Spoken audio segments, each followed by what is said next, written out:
He's got it. Tap, tap, tap, tap. The Brazilian top team has always been famous for the strongest representative of jiu-jitsu and has been a real forge of black belts. Speri, Murilo Bustamante, Ricardo Arrona, Nogueira brothers and Vitor Belfort, these all are the fighters who are related to this academy. Among all these great masters, there was a place for one truly unique but strange guy, whose actions have always raised big questions, and the actions replenished the chambers of traumatologists. The name of this handsome man is Rousimar Palhares, and he takes his rightful place on the board of honor as one of the most ruthless leg rippers in MMA and bone breakers of all time. Palhares was born in a very poor family in Brazil, and from the age of 7 he already had to work in the field to help his parents to feed his family. As a teenager, he moved to the city where he found a better job, but for a while he had to live in a tent under a bridge. At the age of 15, he began jiu-jitsu training and later received a black belt from the hands of the UFC champ Murilo Bustamante. And many experts predicted a great future for him and considered him one of the most talented and promising grapplers in Brazil, just with a terrifying leg locks technique. In May 2006, Palhares, who had a record of 1-1, entered his third pro fight, in which he perfectly shone as a sadistic bone breaker and broke his opponent's arm with an armbar.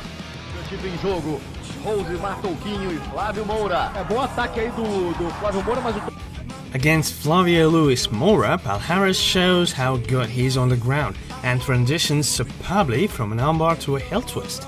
At the same time, look at what he does. The opponent taps and gives up, but this maniac deliberately tries to injure the opponent. Well, just fabulous grappler. And in general, I still didn't understand what happened in that fight, since the referee after the end of the fight also awarded the injured Moura with a yellow card. After this victory, Little Tree Stump, that is how Palhares was nicknamed, took part in the Grand Prix of 4 fighters at the Fury FC tournament, and his first opponent was another Brazilian fighter, Fabio Nascimento.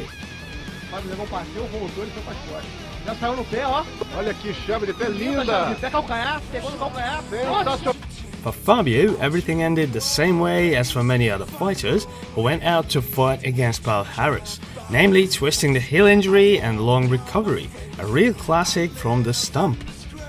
That same evening, the final of this mini Grand Prix took place, in which the stump fought with Daniel Acasio, but this time, for some reason, Palhares didn't behave like a fabulous grappler. Colocou, single leg, hein? O Daniel é muito rápido. E olha que sequência sensacional.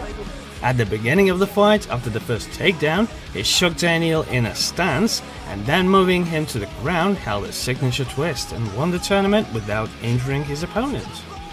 With a record of 7 wins, 2 losses and 4 injuries, he was signed to UFC.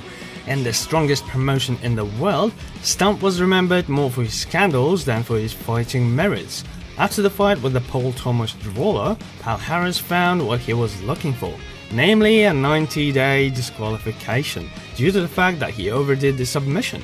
He also got caught on doping, although you can't tell from these shots that he used TRT. Thanks to this, for the whole 9 months while Stump was suspended, UFC fighters slept peacefully as their legs were completely safe. The last straw for Dana White was Stump's performance against Mike Pierce, who tapped 8 times while twisting his heel before Rousimar loosened the lock. So Rousimar left the organization with an 8-4 record and immediately received an offer from the president of WSOF, Ray Sefo, as well as an instant title shot. The belt. Palhares would love to take the belt.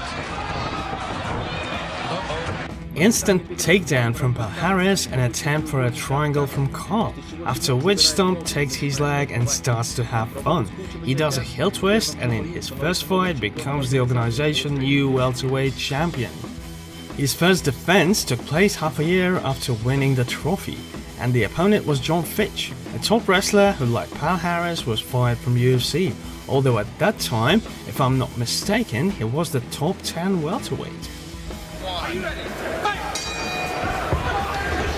Last time I already said it. He looks so good with his striking, but Holman, he's got to pull that leg out. And also, you want to, knee bar.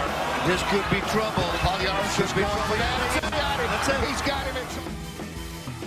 At the first minute, Stump took possession of Fitch's leg and with great pleasure held the knee bar, while according to the classic, he overdid the submission, so much so that John couldn't leave the cage on his own.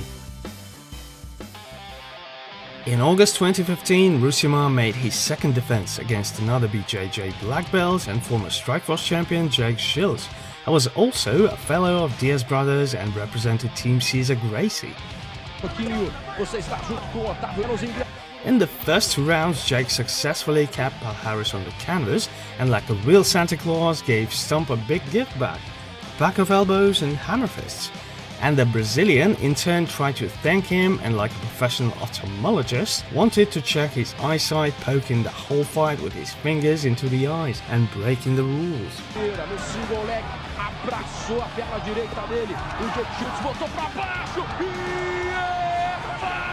In the third round, angry Palhares turned the course of the fight and managed to finish Shields with a Kimura while deliberately going for the fracture, and the frightened referee couldn't stop him for a very long time.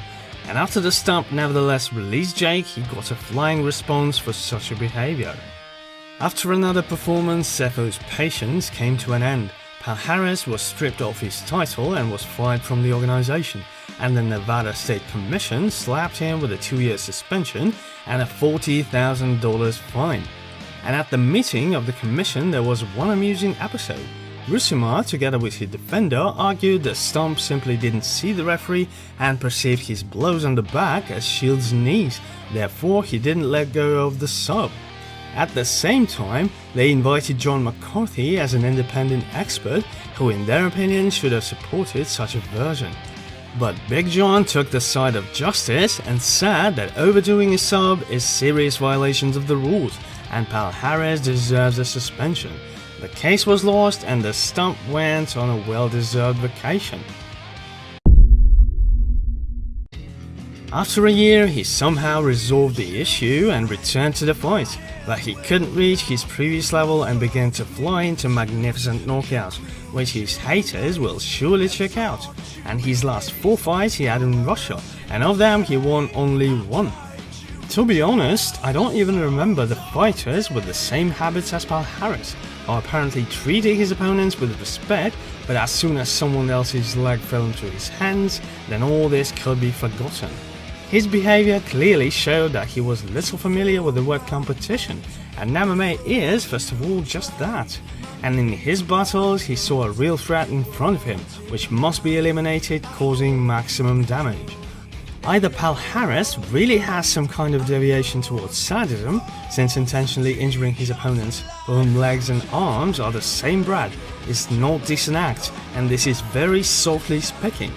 So good luck to everyone and take care of your legs. They are very long and difficult to recover. See you all soon.